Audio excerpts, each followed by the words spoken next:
Is it all over when Cylostra sings in Tides of Torment? Yes, she's kind of built for that joke. Her song brings doom, and we love her for it. She comes as the Syrene Queen and a Deeps caster, and if you think, well then she can't fight, she has an ethereal paladin to captain her personal goon squad.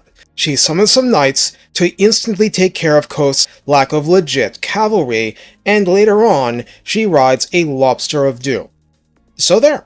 With standard 250 gold upkeep, Cylostra arrives on Ultra on foot with 4,532 health and 0 armor. As an ethereal entity, she has 55% physical resistance, completely bypassed by spells and magical attack bearing physical assaults. She has a complete absence of missile resistance for this reason. Leadership of 60 is not particularly good for a lord. Speed 40 and charge speed 48 are how it goes with Syreens, so be it. Melee attack 44 isn't nearly as high as a Luther Harkon style duelist. Each blow carries magical attack, even in multiplayer, but also applies the charmed contact effect for -8 melee attack for the enemy, cumulative with any other source that's not charmed itself for reducing melee attack. Attack interval, the standard 4 seconds. Splash a good size medium means Knights of the Realm on down, and max targets damaged by her splash are 3, which is pretty low, so she'll drown in large blobs without her magic. Melee defense 35 is not high. Weapon strength 300 is split. Psych! It's 100% armor piercing, so AP 300, 0 base damage. Charge bonus is 30, which isn't low all things considered, and mass is a wispy 400. Now the thing about that damage is that 300 AP damage split among 3 targets might outright kill 3 normal infantry all the time. So she can whittle down blobs over time, it's just going to take a while. She'll also chew through any common lord's armor if she connects, which is a big question. Besides being undead, she has Strider, causes fear and terror, is considered a siege attacker since the siege rework got shelved for now, and has Song of Enthrallment as an ability bound to the drowned. 90-second cooldown, 22-second duration, 35-meter radius around her that inflicts -45% speed and -24 melee attack, and yes, this will combine with Charmed. She's good at singing the stuffing out of her foes. Of course, you still need to kill them and so on, but this helps a lot with surviving the brawl. Ghost of the Past begins able to summon once per battle Damned Knights Errant. The TLDR for this unit is its ethereal cavalry, low-pitched melee stats, decent charge bonus, no armor, lots of physical resistance, has magical attack, has frostbite, and weapon strength 30 is all armor piercing, so charge bonus 50 on top of that means AP 80 for the initial strike. It causes fear and terror and has Strider, so forests are not an obstacle. They have 35% missile block shields too, so short of the silver bullets, they're a handgunner's ethereal nightmare. On a lobster, rather, a rotting leviathan, Cylostra bulks up.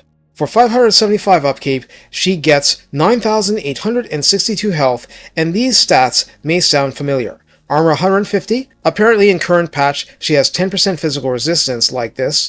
I'm not confident she used to always. Leadership 60, speed 50, charge speed 80, melee attack is 52, no special sauce. No charmed on the lobster. Attack interval, a ferociously low 3.2 seconds, splash target size large, so trolls dilute damage on down, max target splashed 5. Max targets damaged by splash 5. Melee defense begins at 42, weapon strength 480, split base 120 and armor piercing 360, so she still does more raw AP damage than on foot. She gets bonus versus infantry 15, charge bonus 24, which is a little less than she used to, and mass 5500. In other words, she fights 100% as hard as a regular Leviathan. Aside from, I don't see the handgunners that would otherwise be on the back because she's on the back. That's okay, she'll be fine. In this form, she has expert charge defense and immunity to flanking, which is going to matter a lot going forward because using that as a spell platform is going to be amazing. As faction leader, Mistress of the Deep gives her entire faction +2 loyalty for generic Lord recruitment, heavily muffling the damage that system can do to you, and grants upkeep and recruitment cost -20% to Syreens and Mournguls faction-wide, so her forces should make heavy use of these units generally, even in regular Lord armies, without shipbuilding upkeep reduction. As a general, Siren of the Storm lets her do sea-based attacks against port settlements like other shipbuilding lords in 7.0 and up, including legendary admirals from the Tech Tree recruitment. Her entire army has magical attack, which means friendly fire from Queen Bess will be vicious to Syreens, so watch out for that one. And physical resistance +5% for her entire force means all Syreens in it will otherwise have physical resistance 60%, which is nice, and Tech Tree benefits to Roaring Prometheans, etc. will be boosted.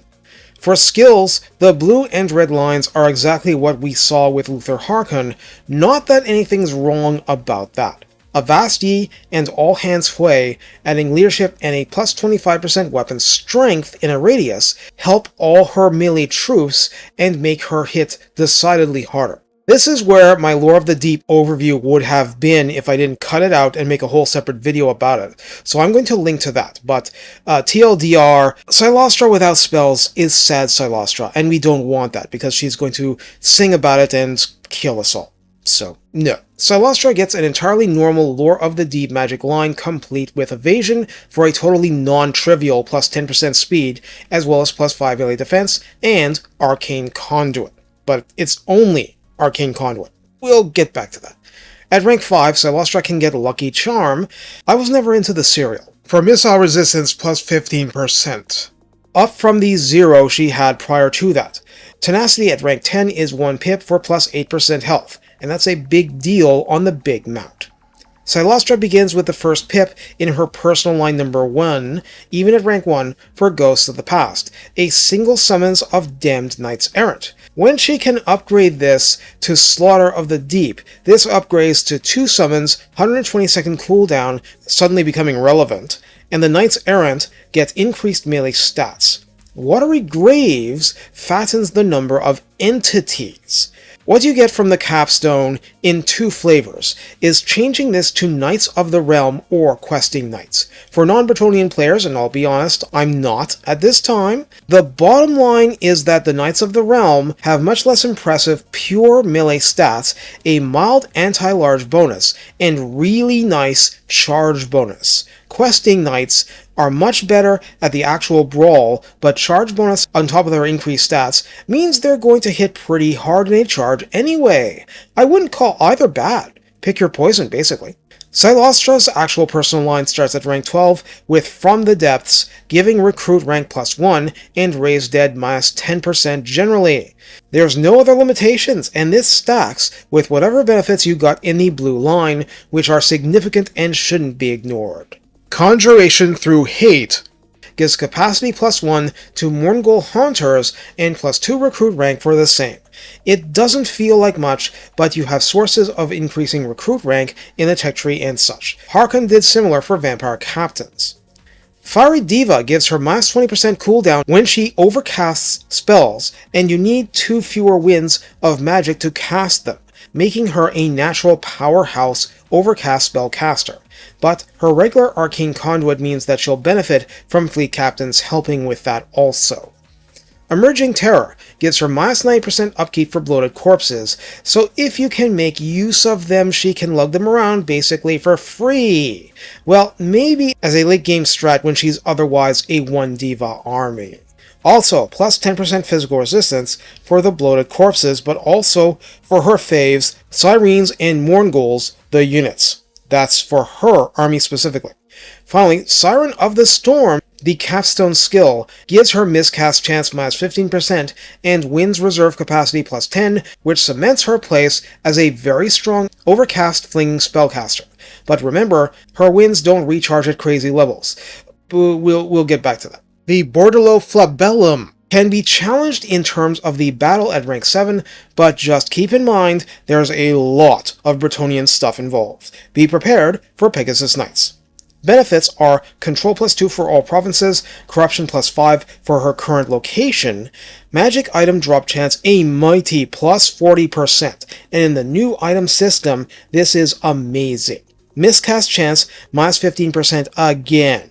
So barring Trickster's Shards, you can get the miscast chance down to truly trivial levels. And the namesake passive, which, when she casts, gives her -10 seconds to cool down supposedly, and +40% wins recharge for 10 seconds.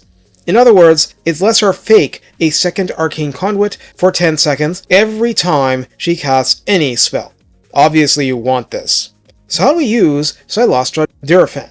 Obviously, at the peak level, what you really want is her using all that magic, but short of that point, a lot of her strength is legitimately in the cavalry summons, making short work of clumps of archers and dark shards, and so forth, and improvements to summon units uptime do nothing but help her make her just a little bit stronger. In the meantime, you have to appreciate that before rank 18 and her mount, she's one of your better blocker units in theory, and this is completely in spite of being ethereal, yet her army being magical attack. Most of her force is simply not going to shoot directly at her in such a situation, and my old memories of Warhammer 2 may in fact be less friendly than the current situation.